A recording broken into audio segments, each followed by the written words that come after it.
In this project, we're going to deploy the lightweight Linux desktop Xubuntu on Azure. On top of Xubuntu, we're going to deploy XRDP, which allows access to the desktop environment from a remote desktop client. There are several ways this project can be used. One common scenario is deploying it as a shared development environment for a small team. The desktop image we build includes all prerequisites required to clone and build any project in our channel for any cloud provider. The only thing you need to add are your access credentials. Another popular use case is running a lightweight Linux desktop as a jump box into your cloud environment. This is a cheaper alternative to using a Windows-based jump box. We'll begin by provisioning the mini Active Directory instance. This provides centralized authentication for our desktop users. As a part of the AD setup, several sample users are created. Their credentials are stored securely in an Azure Vault. Next, we'll use Packer to build a reusable Ubuntu image that has the desktop environment installed. We'll then take the image built from Packer and deploy a VM instance to test the desktop. Once initialized, you'll then open a remote desktop client to the desktop server. At this point, you can pull out the credentials from the Azure Key Vault to start testing the desktop environment. Here, I'm going to log in as Raj Patel. Now let's cover the prerequisites for these Azure desktop builds. First off, there's a video out there called Azure and Terraform Easy Setup. I'll put a link at the top to that.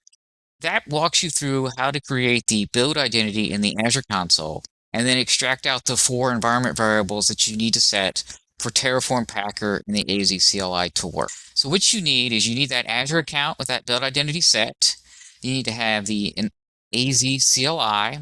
You need to have Terraform installed. You need to have Packer installed.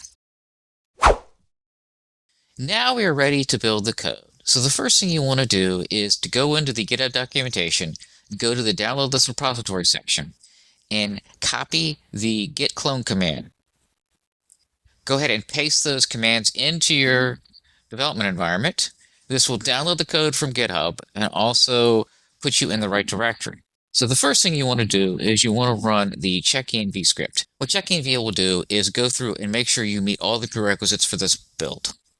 So it's going to go through and check to make sure you have the AZ CLI, Terraform, JQ, Packer, and then these environment variables that need to be set. At this point, you're ready to do the build. Now the builds here take quite a long time. It's anywhere from 30 minutes to 60 minutes. Most of that variability is in the Packer build, and actually taking the image, that can take quite a bit of time. It takes up the majority of the build time. So what we want to do is run apply. Now, as always, if you have any questions, please put it back down in the comment section and I will answer.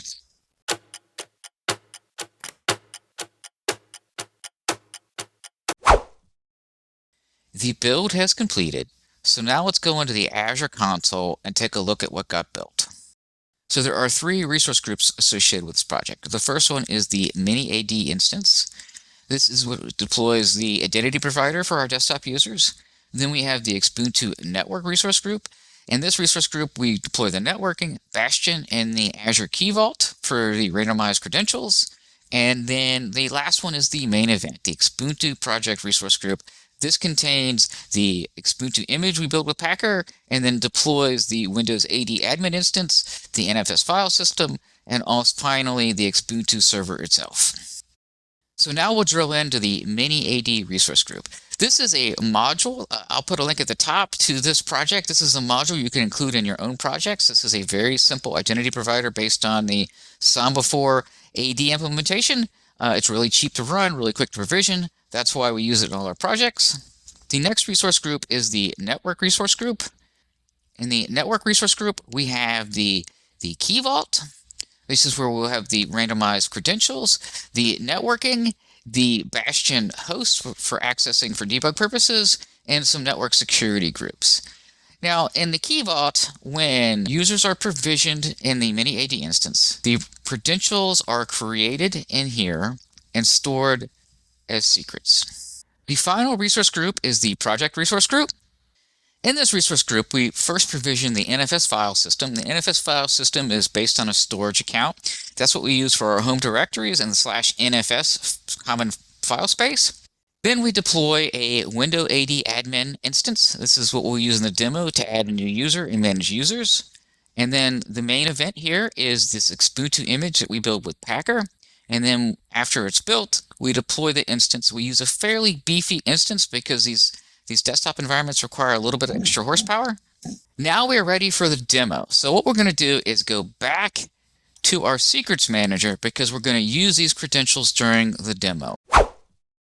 For the demo, the first thing you want to do is go back to your build environment and run the validate script.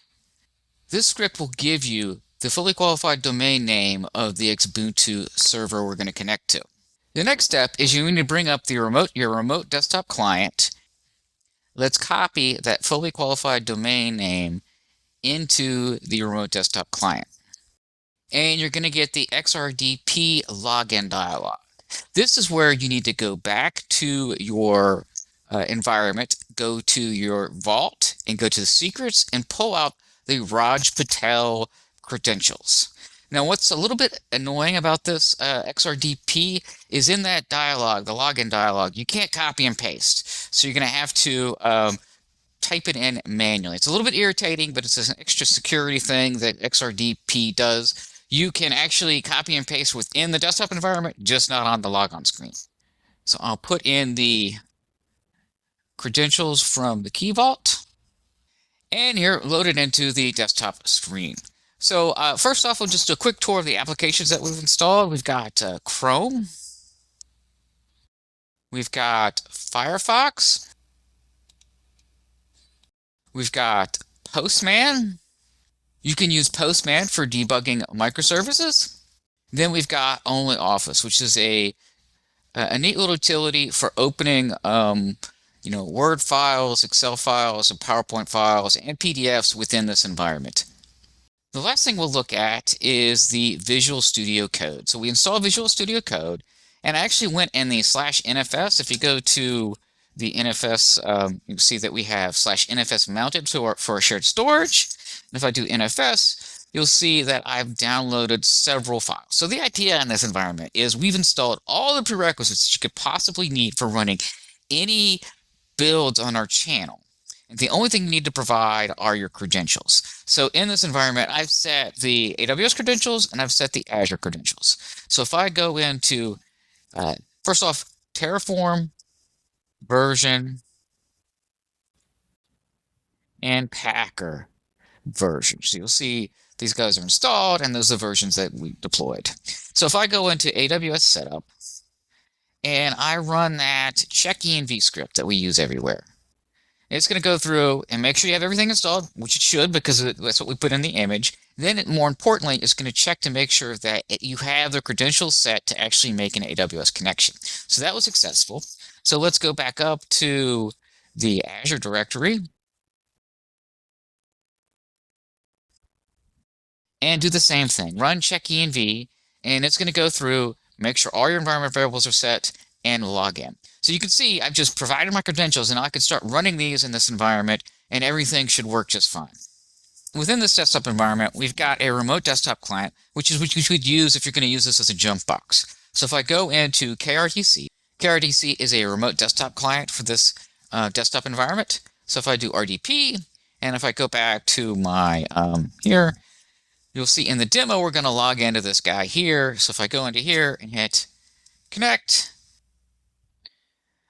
and here we're using this remote desktop client. We're using it as a jump box. We've jumped into the Windows AD box.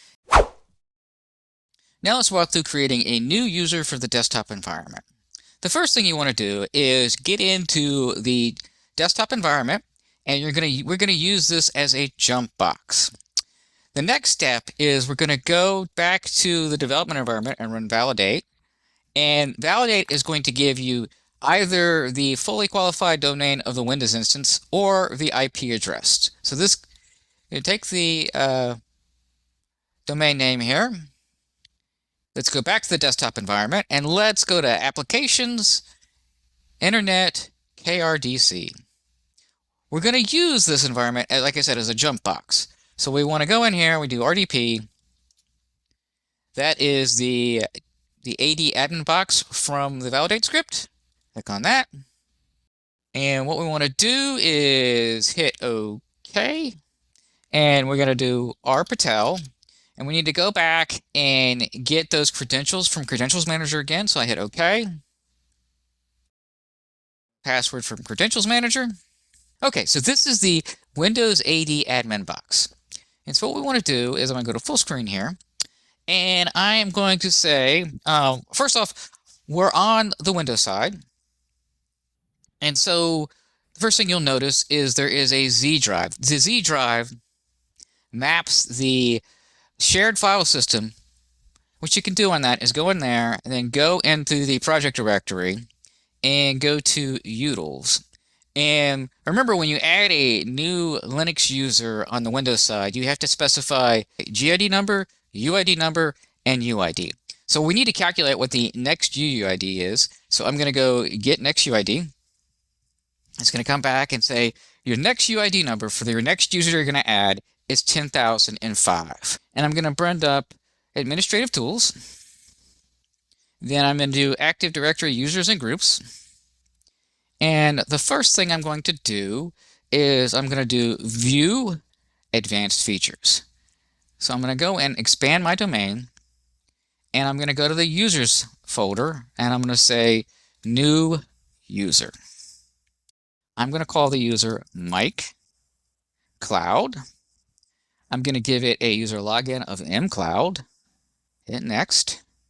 You need to specify a password. I'm going to say don't expire. Hit next, and it's going to finish. So now we need to go to Mike Cloud, and we have a couple of things we need to set in here. The first thing is we go to Attribute Editor, and this is where you set the UID number, GID number, and UID. So I'm going to go to the GID number, and we're going to set that to 10,001. That is the mcloud users group. Okay. Then we're going to go back down to UID. In UID, I need to set the user ID of the Linux side. So I'm going to do mcloud, hit add. And then we need to specify UID number. And that's the one that we calculated to begin with. It's 10,005. So I'm going to hit OK. And I'm going to hit OK. So now we've set the required attributes. Now we need to give some group membership. So I'm going to go back to properties here. And I'm going to say member of. I'm going to say add and mcloud users. And let's just call this person in US. And then I'm also going to add and say Linux admins. And this user will also be able to sudo on the desktop environment. So I'm going to hit OK. Now, a quick thing you can test out here is you can go into here and say get next UID, hit run, and it's going to say 10,006 because 10,005 is now owned by the mcloud user. So at this point, we're ready to actually log into the desktop. So you bring up your remote desktop client. I'm going to hit connect. So we get the XRDP dialog. So I'm going to do mcloud, and I'm going to set the credential, or use the credentials I set when I added the user. And there you go. You've logged in as mcloud. If I bring up a shell, I can say ID, and it's going to show you mcloud. You got the GID number, which is mcloud users. Then you have the different groups that I assigned. Since I did Linux admins, I should be able to do sudo bash, and I am now root. So that's the steps for adding a new user into your desktop environment. At this point, after you've played with the desktop environment, it's now time to be a good steward of your cloud accounts. And what you want to do is destroy your project. So you want to run the destroy. The destroy takes about 10 minutes for all the desktops.